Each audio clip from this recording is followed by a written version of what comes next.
Hey friends, if you encounter Igfxext.exe module high CPU and memory usage on your system, then please watch this video. I will guide you through the resolutions. So the first solution is a malware scan. Press the Windows key and the R key together to open the run window. Type the command mrt and hit enter. This will open the malware removal tool. Okay.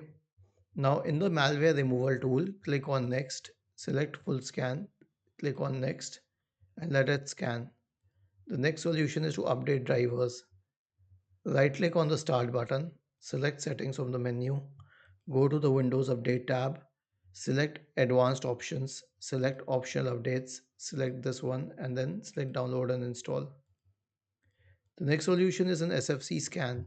Search for command prompt in the Windows search bar and click on run as administrator. Type the command sfc space forward slash scan now and hit enter. The last solution is a system restore. Search for recovery in the Windows search bar and open recovery.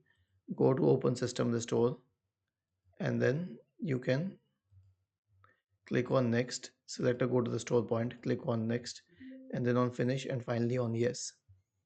Was this helpful? If yes, then please subscribe to the channel. If not, then let us know in the comment section of the video on how we could help you further. Thank you for watching this video and have a nice day.